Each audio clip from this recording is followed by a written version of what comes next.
the most powerful 750 watt motor I've ridden is on the Himaway Cruiser. Has a lot of torque, a lot of power. This thing's more powerful, which is crazy. I don't get it. But anyway, so it's got a lot of power and pretty decent top end. We're going to talk about it when we go riding.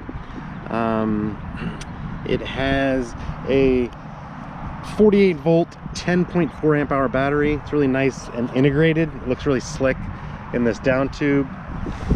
Put a key in, it pops out. You can charge it on the bike or off the bike, and it just looks really nice, you know. Push this button right here and it shows you it's either blue or red. Red, obviously you're dying. It has Tektro mechanical disc brakes with 160 millimeter rotors, not 180, 160.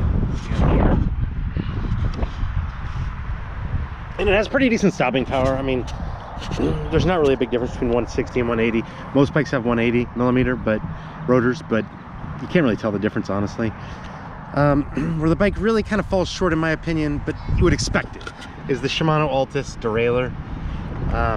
It's really close to the bottom in terms of Shimano derailleur quality, and I'm just not a big fan. I've ridden so many bikes with Shimano Altus, and there's gearing issues, you know. Gears grind, they skip, pops out of gear, pops in gear, especially when you're under load and you're really pedaling hard. It just kind of skips gears. I don't get it. I don't like it. Not a big fan, but you know, it is what it is. The Ride1Up, well, the Core 5 has 7 gears, and you know, it's got the cheap plastic gear shifter that, you know, you see on a lot of low-end bikes. This is just plastic, you know. And then it's got a pretty minimalistic display. You don't really need much, but gets the job done. It's got speed and the big number. It's got the odometer. It's got the miles you've ridden, the total miles ridden. It's got the battery. Doesn't have percentages. It just has like 6 bars, which is good. And then it has tells you the pedal assist level, and there are 5 pedal assist levels. Okay, so that's the Core 5. Definitely an entry-level bike. Cool looking. You know, I'm a big fan of how it looks. I like the little minimal branding. It's got a really cool really cool emblem on the front. See that? And you know, it's just nice looking. I like the blue. I like the black trim. There are various colors you can get. This is an XR, which has the down tube crossbar, and then there's a step-through version, the ST, that has basically this entire bar is just missing, and so it's a nice, easy step-through. And that's it. All right, people, mounting up, taking off. All right. First of all, this bike phone holder is not part of the bike. I put that on myself. All right, so you can see I'm at a dead stop and it's pulling me right through the grass. So as I mentioned before, it's not a dirt bike or a grass bike, but it does have, you know, decent tread on the tires, so you can definitely do it. I just wouldn't advise it long term because it doesn't have tremendous traction and it doesn't have any suspension. So one thing I have to say is, while you have the battery meter right here, which I just showed you on the display, this is my 3rd time riding and I've ridden 30 miles now, and it's never gone down. And so originally I thought, like, I've been on, like, let's say 3 10-mile rides, and originally I was like, wow, this battery is amazing, even though it's only 10.4 amp hours. But what's happening is I rode it last time and I thought it had a full charge because the battery, you know, was still showing full charge. But I pressed the battery button down here. Instead of being blue, it was red, which means it was dying, and the battery was dying. The bike was barely moving. So the battery gauge on this display just doesn't work, which is pretty lame. But you know, 1045, you're not getting the highest end bike. It's definitely got some low end components, but it's definitely affordable. It's a good entry point for people wanting to get into e-biking but don't have a lot of money. But kind of like when I went to go buy a couch several years ago, my wife and I were going to buy a couch, and the guy at the place said, do you want a 10-year couch or do you want a 2-year couch? And we're like, seriously? He said, yeah, this couch is only going to last you 2 years. The seams are going to start coming undone. The padding's going to start like dissolving. And after 2 years, you're probably gonna have to get another one. And then this 10-year-old couch is gonna last you a long time. So I liken that to this bike. This bike is really an 18-month bike. You're gonna run into problems. You're gonna run into cable issues. You're gonna run into brake issues. You're gonna run into gearing issues. And I'm already running into display issues, right? With the freaking battery display. So electronic issues. So, you know, but one thing I can say is the bike has a really good motor. Really good motor. You can see we're going 22 miles an hour right now, throttle only. And I'm 210 pounds. So, I mean, that's pretty damn good, you know? So, bike has some power. And we'll talk about the pedal assist levels in a minute. Pedal assist levels are not as exciting. So we're gonna try to go up this hill in a second here. We're gonna downshift. You're gonna hear as I ride it. Oh, the freaking chain came off. Really? All right, I'm not gonna blame that on the bike. Ugh. All right, so just stay tuned here a moment with me. Luckily the chain is very clean because I've barely ridden it. Okay. Well, sort of.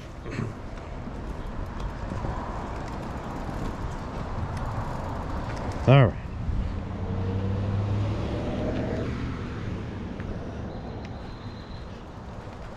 Try to ride it here for a second and change the gears.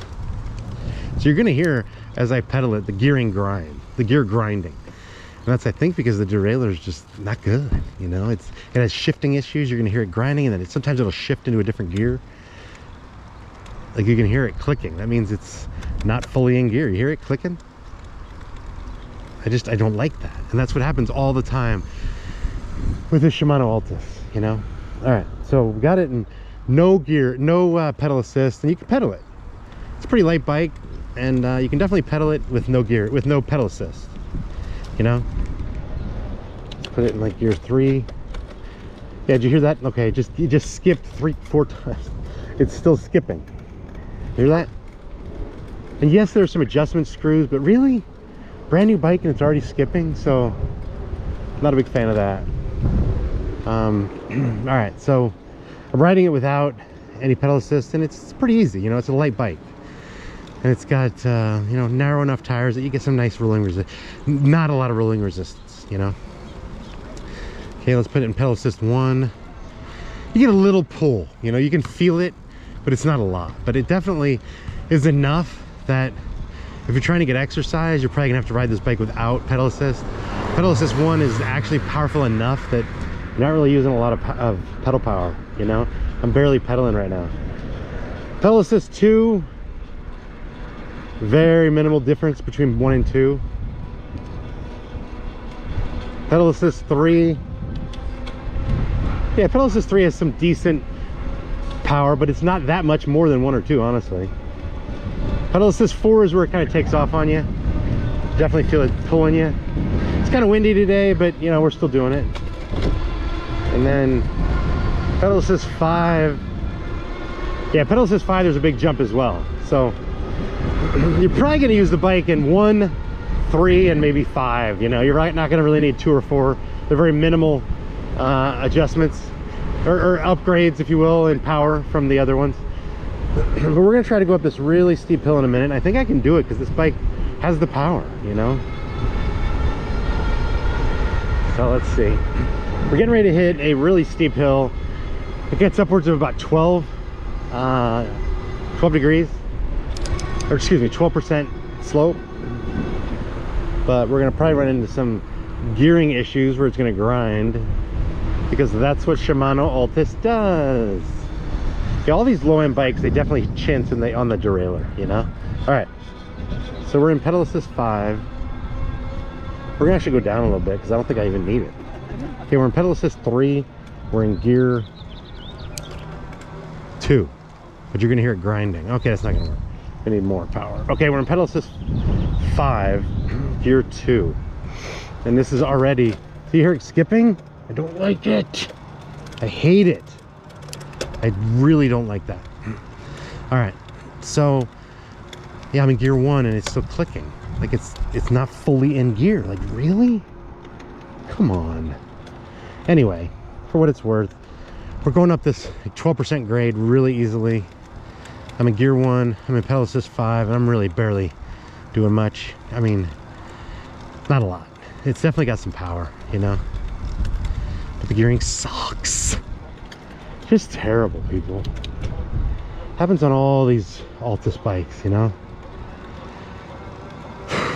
There are some adjustment screws. You might want to play with them down by the derailleur.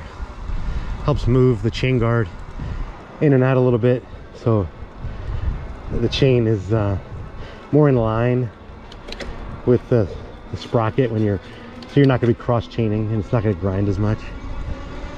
Or you take it to a bike shop and they do it for you, but brand new bikes shouldn't have these issues, you know what I mean? Okay, so we're in pedal assist 5 and we're gonna do throttle only. Let's see what we get. Might not have enough runway, we'll see.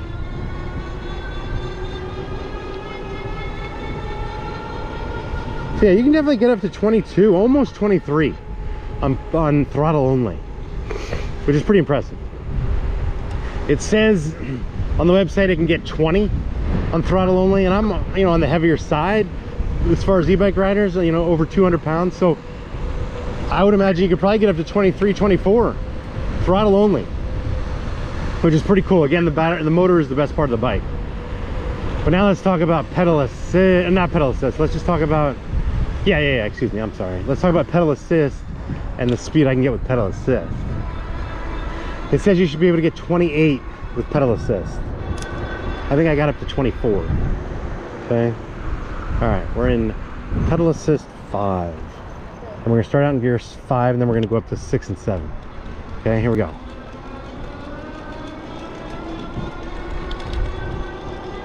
Okay, we're in 6. We're in 7. And I got up to 25. And then it started to go uphill a little bit. Okay, I got up to 25. So better than last time. Maybe the battery wasn't charged the last time I tried it. So I'm saying 22 throttle only, 25 pedal assist. Pretty good. So I don't know if you're okay with a bike grinding gears and having shifting issues, like in other words, if you were going to maybe use it mostly just throttle only, or just find 1 or 2 gears that don't grind, then this bike might be for you. Or buy it and then just take it to a shop and have them fix it for you, or go on YouTube and find out how to align the chain and the sprocket so it doesn't grind, you know. The other thing I like about the bike is it's very upright, and you can you can easily, I think, accommodate somebody 5'2", even. The seat goes way down, and then all the way up to probably 6'3". I'm 6 foot, and there's definitely a lot more room to go, you know. So I'm gonna say 5'2" to 6'4", which is a pretty good range, you know. So we're just gonna do a little bit of terrain testing, just see what she's got. And so the bike has throttle override in that it doesn't matter what gear or pedal assist level you're in. When you hit throttle, it's just the same, you know, progression from 0 to 24, whatever it is. But yeah, just really surprising how much power it has. Like, really. Okay, right now this is pretty deep, thick grass, and we're just throttle only, and we're going 20 miles an hour, people. 21 miles, 22 miles an hour through the grass, throttle only. Like, really? So you're pretty much paying for a nice motor. It's some off-brand I haven't heard of. It's not Bafang, but yeah, I mean, I think other bikes like the Himaways, for example, should probably adopt this, and Rad Power should adopt this motor. You should have a much better ride, much happier customers, you know. So unfortunately, I have no idea how much the battery's going to give me, but I can tell you with a 10.4 amp hour, I mean, that's just not a lot, you know. You're not going to, it says you get between 20 and 40. I'm guessing that you're probably going to get, if you're doing throttle only, you might struggle to get 20. If you're using light pedal assist, you might be able to get upwards of 30. A lot of it depends on if you're on hills, if you're on flat, and you know, how much you weigh. But 40, you're really gonna struggle, like really struggle. 10.4 amp hour battery is not a lot. And you can tell to fit in this down tube, it kind of can't be very big, you know? It's actually pretty light, to be honest. So anyhow, that is the Ride1Up Core 5. It's actually a pretty popular bike. I've heard a lot about Ride1Up. I'd never ridden one before now. And you know, you're getting what you pay. You're getting what you pay for, you know? I mean, it's like, I liken it to like a Rad Mission, which is upwards of is only like $1,100–1,200. But you know, it's got more power than the Rad Mission. It's actually a 750 watt compared to a 500 watt, and it's a bigger bike. And it's got 7 gears. The Rad Mission just has 1. So you know, you're definitely getting a decent bike for the price. But again, the gearing is just, to me, is a deal breaker. I can't stand Altus. And I was just doing a video the other day about Altus, and a couple of my subscribers said, no, you're full of shit, it's a great gearing system. Bullshit. I've ridden 59 electric bikes. So am I a technical genius? No. Do I know all the specs and how things work? No. But having ridden 59 bikes, take my word for it, when I've ridden at least 15 bikes with Shimano Altus, and they all have grinding gear issues, right? So what does that tell you, you know? So anyway, let's try the brakes. 160mm Tektro. I mean, it stops pretty good. So again, I don't really ever feel a difference between 160 and 180 rotors. I really don't. There is a difference between 160, 180, and then like 200 or 210. There is. But yeah, and there's definitely a difference between mechanical and hydraulic. This has mechanical, which means it uses a cable to stop the bike, as opposed to mineral oil. So hydraulic, you're definitely getting much better, more precise, more sensitive, more powerful brakes. But these work, you know. You're definitely gonna have some cable issues where you're gonna have to tighten the adjustments, either at the brake handle lever or down below. So that's going to be an issue at some point. But all in all, I think this bike is for somebody any age. I already told you the height. And again, somebody, and not again, I haven't said this yet, somebody who's looking to ride around town, go do a couple errands, somebody who's looking to go to the gym, throw a backpack on your back, somebody who's commuting to work. I think it's primarily for street. I'd say 95% street. If you're in a park and you have to go through the dirt or the grass for a minute or two to get to your bench or your picnic spot, then you're okay.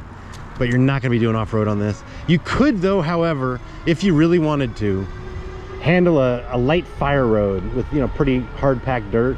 This would handle it. You're not gonna have tremendous traction, you know, swerving, you know, carving, but you're gonna have enough that you're not gonna probably fall.